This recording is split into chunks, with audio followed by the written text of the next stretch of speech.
This is what most people think about when comparing prime Jay Cutler and prime Phil Heath, comparing their 2009 and 2011 versions, but many fans fail to realize this shouldn't be a fantasy matchup because they actually went head to head for the Mr. Olympia title in 2010, where Jay won his fourth and final title against a rising new superstar in Phil Heath.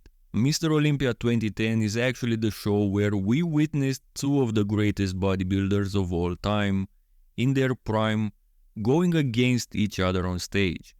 2010 Phil Heath is basically a little less confident version of 2011 Phil Heath, while for Jay 2010 is a very underrated version, being probably up there with 2001 and 2009 as his best three Olympia versions.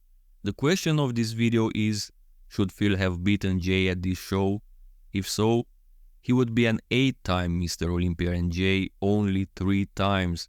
Let's start with some easy poses that we know Phil is winning, like the back double biceps for starters. Unpopular opinion, Jay had actually a very strong back double biceps pose, having a world-class upper back, a complete lower body and strong guns.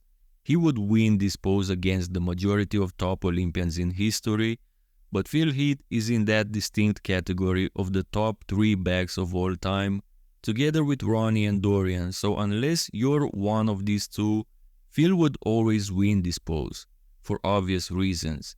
Pictures speak for themselves. Consequently, another easy pose for Phil is the other back pose, the back lat spread, though not as obvious as the previous one for 2 main reasons. One, in this other back pose, Jay actually looks much better as his weak lower lat insertions is not as obvious as in the back double. And 2, Phil is narrow and in the lat spread poses, width is very important, and he is opposed here against arguably the widest Mr. Olympia winner ever, yet this is still a Phil Heath pose overall. He's got the more detailed and overall more complete backhand pose.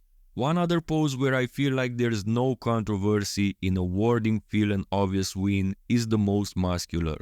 We're going to look at 2 variations of the pose, which in both I believe Phil is the obvious winner. First, we have this one hand on hip variation where Phil dominates the arms and shoulders departments, has a popping chest and a detailed midsection. Jay is wider and has the better quads, but it's not enough. In the crab variation, Phil shuts the door on Jay, clearly dominating the arms and shoulders, which are the focal points of this pose. So Phil won 3 poses already, but don't worry because next we're going to look at those poses where Jay dominates Phil. I'm going to leave at the end the tight poses that will make the difference in determining the winner. First pose that Jay wins is the front double biceps. Some people could give this one to Phil though, and I can't blame them.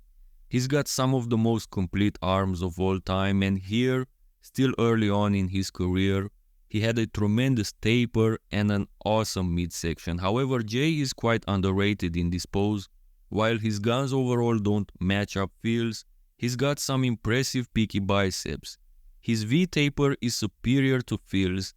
He has the wider midsection, but his clavicles are much wider too, which gives him a better overall taper.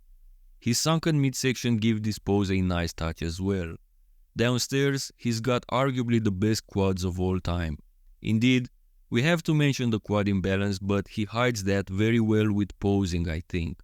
Overall, though close, this is a Jay Cutler pose. More obvious is the other front pose, the front lat spread. Yes, Phil wins both back poses, while Jay wins both front poses. This is probably as obvious as the back double. There isn't too much debate about it.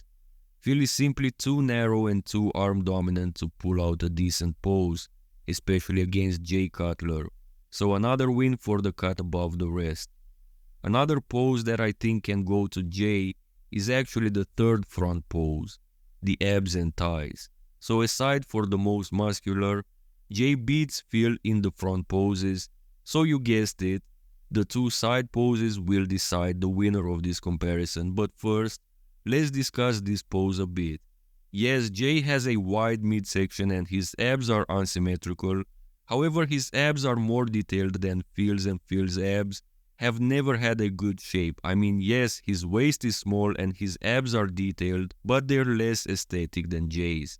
Also, Jay wins the thighs part of this pose. Overall, it's not as much as Jay having a really good pose, as it's Phil not being able to be better than him. But yes, Phil kinda won his poses in more dominant fashion than Jay. The score is 3-on-3 on poses, but Phil was more convincing.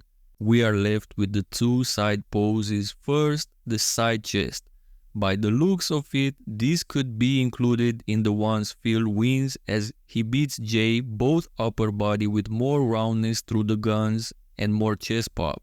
And lower body, I also see him as the winner, despite Jay having the better outer quad. Phil's hanging hamstring and glute ham tie seal the deal. In the last pose, Jay needs to pull a miracle against arguably Phil's strongest pose, the side triceps. I do believe Phil had the best side triceps of all time. His guns are perfect, his triceps is both thick and striated, his muscles pop everywhere, he's just complete top to bottom. However, Jay has a strong pose too. I actually believe he is very underrated in this pose.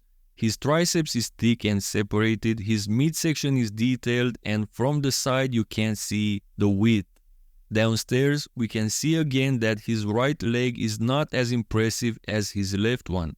He hit the side chest the other way around and his side leg was better. Overall, Phil wins this pose though, making the final score 5-3. This means Phil should have won this Olympia based on the mandatories, but pictures don't tell the whole story. Jay was very impressive as well. He had more muscle maturity and more overall experience, which counted a lot. This was the time when you had to knock out the champ to win, and probably Phil did not knock Jay out here, even though, as we've seen in this video, I believe Phil was a little bit better.